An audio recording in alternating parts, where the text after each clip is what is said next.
श्री सुखदेव जी को करवाया। कल चर्चा हो रही है ना कि सबसे पहले श्रीमद् भागवत कथा किसने कही और किसने सुनी। तो सबसे पहले श्री हरि को भगवान विष्णु ने शनकादिक मुनियों को श्रीमद् भागवत कथा का रसपान कराया और वो भागवत कथा मात्र 4 श्लोकों में लिखी गई। समस्त भागवत का मूल तत्व उसी भी 4 श्लोकों में निहित है। यही 4 श्लोक भागवत के मूल भागवत कहे गए। इसमें संपूर्ण भागवत निहित है जो वेद व्यास भगवान ने अपने शिष्य द्वारा श्री सुखदेव भगवान को जंगल में जाकर के सुना दिया। वेद व्यास भगवान के शिष्य जाकर के सुखदेव भगवान को 4 श्लोकों में, और पहला श्लोक क्या सुना रहे हैं कि नान्यद सद सत परम पश्चादहं यदि तच्च यो वशिष्येत सोऽस्महम्। ब्रह्म तत्व, पहले श्लोक में ब्रह्म तत्व का वर्णन किया गया और इस श्लोक का मतलब क्या है कि सृष्टि के आदि मध्य और अंत में मैं ही हूँ। जब कुछ नहीं था, सब शून्य था, ना आकाश था, ना पृथ्वी थी, ना सूर्य थे, ना चांद थे, तब केवल शून्य था और उस समय केवल मैं था। सृष्टि के आदि में भी मैं था, सृष्टि के मध्य में भी मैं हूँ और सृष्टि के अंत में भी मैं ही हूँ और संसार में दुनिया में कुछ नहीं है। तो प्रथम श्लोक का अर्थ, इस श्लोक के माध्यम से ब्रह्म तत्व का ज्ञान करा रहे श्री सुखदेव भगवान को। दूसरा श्लोक क्या कहा, कीर्तिर्थम यत प्रतीत ना प्रतीत चात्मने तद विद्यात्मनो मायां यथा आभास तथा तमः। माया, पहले श्लोक में ब्रह्म तत्व का ज्ञान और दूसरे श्लोक में माया तत्व का ज्ञान। परमात्मा मूल तत्व आत्मा है जो दिखाई नहीं देती, जिसका कभी अंत नहीं होता। श्रीमद् भागवत गीता में कहा गया कि नयनम छिन्दन्ति शस्त्राणि अनयनम ददाति पावकः अनाचरणं वेदयत्यापो न शोषयति मारुतः।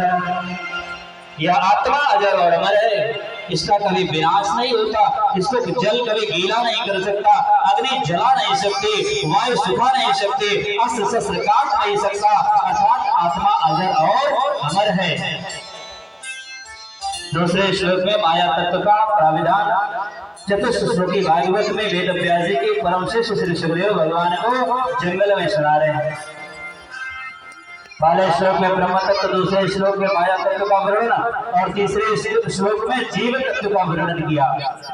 और क्या कह रहे हैं कि यथा महान्ति भूतानि भूतेषु चावचेष्वनुः अप्रविष्टान्यप्रविष्टानि तथा तेषु न तेष्वः। जीव तत्व जिस प्रकार पंच तत्व से बना हुआ यह शरीर, इन शरीर में 5 तत्व होते हुए वो 5 तत्व दिखाई नहीं पड़ते। भैया क्या उसी प्रकार से जिस प्रकार से संसार के सभी वस्तुओं में होते हुए भी दिखाई नहीं पड़ सकता, वैसे ही मैं भी हूँ। कल मैंने बताया था कि भगवान इस नश्वर आंखों से दिखाई नहीं पड़ सकते। जिस प्रकार से हवा का अनुभव हम सभी लोग कर सकते हैं, लेकिन हवा को देख नहीं सकते। उसी प्रकार से उसी प्रकार से परमात्मा भी, परमात्मा दिखाई नहीं पड़ सकता, केवल परमात्मा का अनुभव कर सकते हैं। इसलिए इस श्लोक में जीव तत्व का वर्णन किया गया है। प्रथम श्लोक में ब्रह्म तत्व, दूसरे श्लोक में माया तत्व, तीसरे श्लोक में जीव तत्व और चौथे श्लोक में मुक्त तत्व का वर्णन करके 4 श्लोक सुना रहे हैं और श्रीमद् भागवत कथा का मूल भागवत सुना रहे हैं। और चौथे श्लोक में क्या कहा कि एतावदेव जिज्ञास तत्त्व जिज्ञासुरात्मनः अन्यगतिरेकाभ्याम यत् स्यात् सर्वत्र सर्वदा। मुक्ति तत्व इन 4 श्लोकों में चतुश्लोकी भागवत को सुना करके वेदव्यास भगवान के परम शिष्य श्री सुखदेव भगवान को सुनाते हैं और चतुश्लोकी भागवत को सुनकर श्री सुखदेव भगवान के अंदर कृष्ण भक्ति आ गई। भगवान कृष्ण के प्रति अनन्य प्रेम उत्पन्न हो गया और श्री सुखदेव भगवान श्री वेदव्यास भगवान से श्रीमद् भागवत कथा को विस्तार से सुना और सुनने के बाद भगवान श्री कृष्ण की भक्ति में लीन हो गए। बोले श्री सुखदेव भगवान की श्री कृष्ण गोविंद हरे मुरारी हे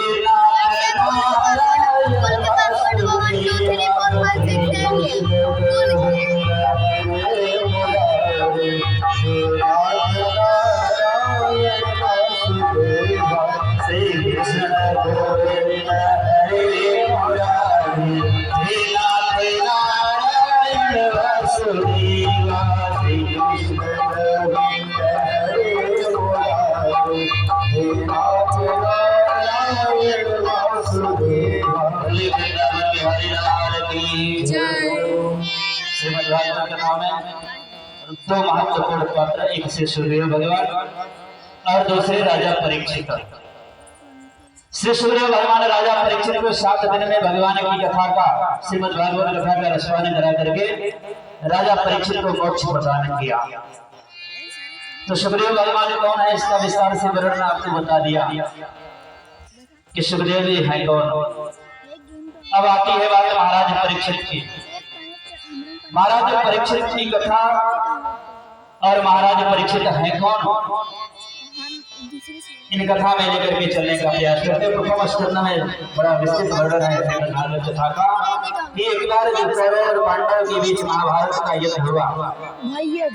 युद्ध के पश्चात दुर्योधन की जंगा पर भीम ने प्रहार कर दिया। दुर्योधन युद्ध में धराशायी पड़ा रहा है पीड़ा से। तब तक गुरु द्रोणाचार्य के पुत्र अश्वत्थामा उनके पास आकर के पूछते हैं कि हे महाराज, इस समय मैं आपकी क्या मदद कर सकता हूं। अश्वत्थामा जब आकर के दुर्योधन से पूछते हैं तो दुर्योधन ने कहा कि मेरी एक ही मदद करो कि 5 पांडवों का सिर काट करके मेरे सामने ला दो, तब मेरी छाती ठंडी होगी। मेरी एक ही मांग है। अश्वत्थामा ने कहा कि आप चिंता मत करिए महाराज, आपके आदेश का मैं पालन करूंगा।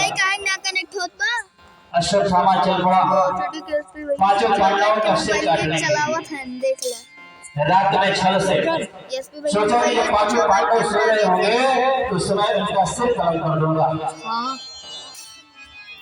छल से 5 पांडवों का सिर कलम करने के लिए जब अश्वत्थामा चले तो भगवान श्री कृष्ण ने सबसे पहले 5 पांडवों को उससे सचेत कर दिया था कि आज तुम लोग यहाँ पर के दूसरे स्थान पर चले गए। और जब दूसरे स्थान पर चले गए तो उस स्थान पर 5 पांडवों के 5 पुत्रों को लाकर के लेटा दिया।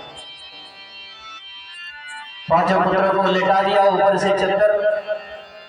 अश्वत्थामा चला 5 पांडवों का सर काटने और जब देखा कि चद्दर ऊपर से तो तलवार चला दी। उसने सोचा कि 5 पांडव लेटे हुए हैं और 5 पुत्रों के ऊपर तलवार चला दी। 5 पुत्रों का सर काट करके सर को लेकर के दुर्योधन के पास पहुंचा और दुर्योधन ने जैसे देखा 5 सिर, प्रसन्न हो गए कि वाह, अश्वत्थामा ने आज मेरी मांग पूरी कर दी, मेरा तो काम हो गया।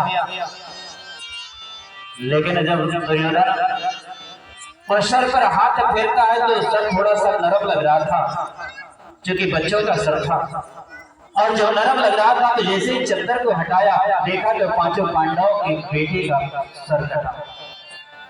परेशान हो गए, घबरा गए, चिंतित हो गए और जैसे दुखी हुए वैसे दुर्योधन अपने शरीर का प्राण त्याग दिए। क्योंकि दुर्योधन को वरदान प्राप्त था कि तेरी मृत्यु उस समय होगी जब एक ही समय में तुझे खुशी और दुख दोनों मिल जाएंगे। जैसे ही देखा कि सिर 5 पांडव तो प्रसन्न हो गया और जैसे ही हटाया और बच्चों का सर देखते ही फिर दुखी हो गया, तो मेरा समय नाश कर दिए। जब सुख और दुख एक साथ दुर्योधन को मिले तो उसी समय दुर्योधन के शरीर से प्राण निकल गए। बोले वृंदावन की। जब यह समाचार द्रौपदी को मिला कि मेरे 5 पुत्रों का वध हो गया है, 5 का सर कट गया, तो द्रौपदी बड़ी चिंतित हुई। मन का आदत से भेज लगे जाए द्रौपदी जब चिंतित हुई कनेक्ट कर देते हैं मोबाइल में, लेकिन गाना वाना तो अर्जुन ने कहा कि आप मोबाइल क्या क्या बात करेंगे? है, सबसे पहले रुक गया। मैं आज ही अश्वत्थामा का सर काट दूंगा। जिन्होंने पांच पुत्रों का सर काटा, मैं आज ही उसके सर को कलम कर दूंगा। ऐसा संकल्प लेकर के अर्जुन चल पड़े अश्वत्थामा को मारने। अश्वत्थामा ने देखा कि अर्जुन मेरा पीछा कर रहे हैं। अर्जुन को पीछा करते हुए जब अश्वत्थामा ने देखा कि अब लग रहा है मेरी मृत्यु निकट है, तो अश्वत्थामा ने ब्रह्मास्त्र चला दिया अर्जुन के ऊपर। और जब अर्जुन के ऊपर ब्रह्मास्त्र चला दिया तो अर्जुन अपना प्राण लेकर के भागे कि ब्रह्मास्त्र से मेरी रक्षा कैसे हो। अर्जुन भागते जा रहे हैं और भगवान श्री कृष्ण को याद कर रहे हैं कि प्रभु अब आप ही मेरे रक्षक है, मेरी रक्षा करिए इस ब्रह्मास्त्र से, क्योंकि ब्रह्मास्त्र मेरे ऊपर बढ़ा चला आ रहा है, इससे मैं बच नहीं पाऊंगा। और हाथ जोड़ करके अर्जुन भगवान श्री कृष्ण से प्रार्थना क्या कर रहे हैं कि मेरा कोई न सहारा बिन तेरे, नंदलाल सावरिया मेरे, मेरा कोई न सहारा बिन तेरे, नंदलाल सावरिया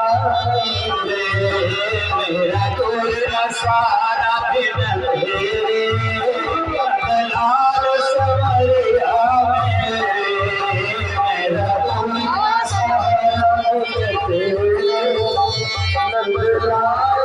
नंदलाल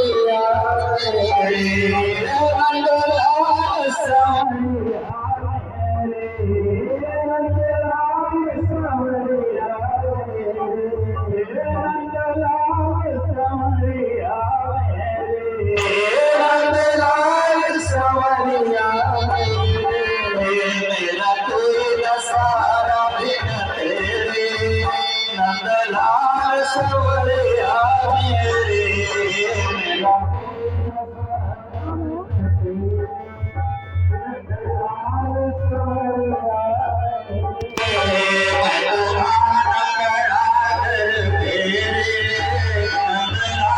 सावरिया